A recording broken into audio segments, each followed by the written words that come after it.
And now, it's time for another Dice Tower review with Tom Vasel. Hey everybody, I'm Tom Vasel, and today we're taking a look at Summoner Wars, Tundra Orcs vs. Phoenix Elves. Now, if you've heard these before, these are some of the factions that were in the original Summoner Wars, but this last year they came out with Summoner Wars 2nd Edition, which is amazing. The Master Set with 6 different factions. These are 2 more factions for the set. Now, in the description of this video, I'm going to put a link to the original review of the game. I love Summoner Wars. It's a 10 out of 10 for me, one of my favorite games.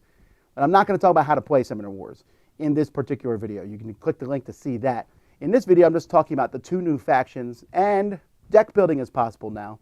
So I'm going to talk about that briefly. Here we go. So first we're going to take a look at the Tundra Orcs. Now, this is not a faction that I love. This is an okay faction for me, but I know a lot of people are going to like them. They're big and strong, but they're also kind of slow, although they can be fast. That's kind of a weird mix, but well, you'll see when we go through them. First of all, Grognak can boost himself every time he moves, and any friendly unit within 3 space, when you roll a dice, you can re-roll those dice. That's going to matter, and you'll see why. The Frost Shaman, when he rolls, it's 3 attack. It's pretty good for a 1, 3 ranged, but if he doesn't roll any of the lightning bolts, then it completely misses. I don't know that I like that. It's a little scary to me, but then, of course, Grognak does make that a little better. The Tundra Fighter, when they roll, if they roll the lightning bolt symbol, they can move an extra space. That's what force means, move an extra space. And they can do an extra attack. Now, that can be very good. In fact, I may have lost to that special ability. But, again, it's kind of that, that moving forward. I think when you see this set, you're going to know if you like the style or not. When you summon this unit, you can add a damage to it to make it move an extra spot. It's free, so... And then Smasher. He's one of the most powerful common units in the game. 6 health, 4 attack. But whenever you attack him, if you roll the lightning bolt, you do an extra damage to him. So you can see the common units are kind of straightforward in that way. Some events where you get +2 strength to someone, which again can make that common unit just wail on your opponent's summoner. But then you'll take damage yourself from doing it. Here, after your opponent, you can move your summoner to make an extra attack. Here, you can target an unboosted commoner champion within 3 space of your summoner. They have no abilities. It's really cool. It can stop your opponent. I really like that one. Brutal Force. This gives it to everybody here. After you attack and damage a unit, you can force that unit a space away. So that's pretty handy to, when you can use that on one turn and just kind of go around and push people around. Again, what I found with the Tundra Orcs is you can't really defend very well against them. You can set units up around your summoner. They'll come push them away, take away their abilities, and wail on them. The champions here, this guy is crazy. I don't know what I think about him. He rolls 8 dice, but he only hits on the boosted symbols, which are only on 2 sides of the dice. So I don't know. I mean, it could be really amazing, but it also could be a wild miss, which is his ability. This guy can shoot 4 away, which is pretty powerful, and Frost units next to him have +1 strength, which is pretty neat there. And then Ragnar, when he attacks an enemy unit, you add a booster summoner equal to the number of these that's rolled. So he's kind of a good summoner backup.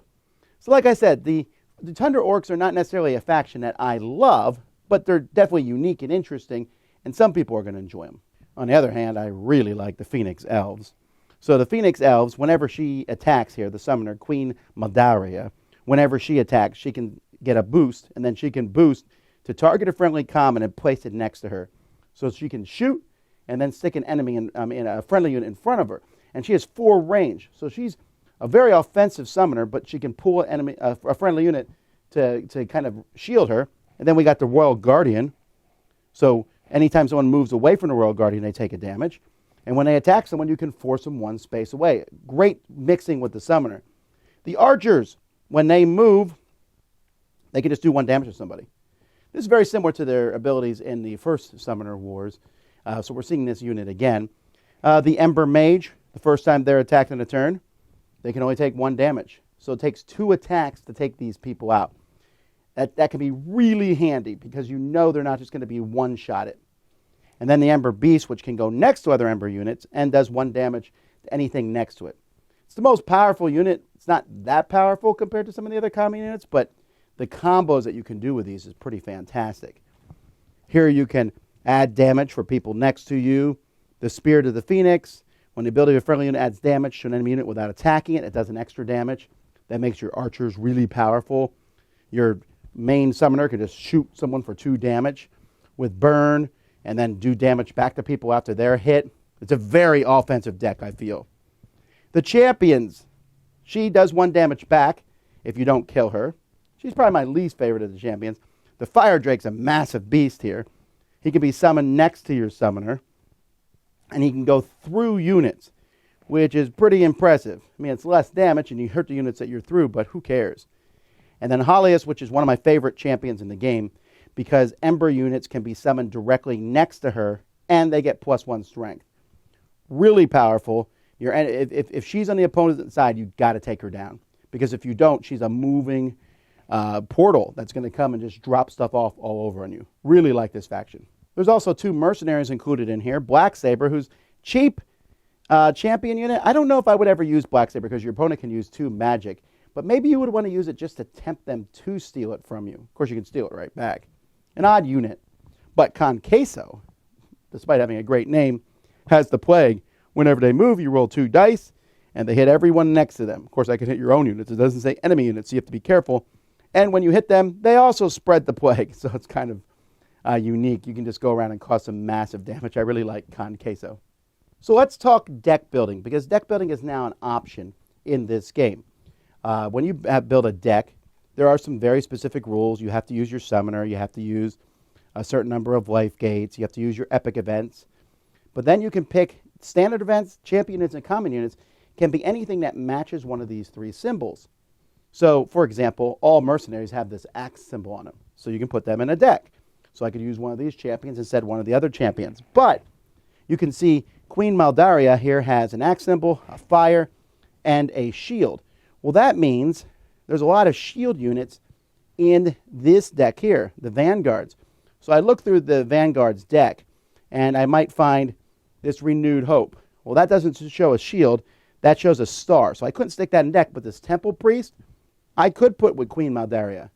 Well, that's interesting.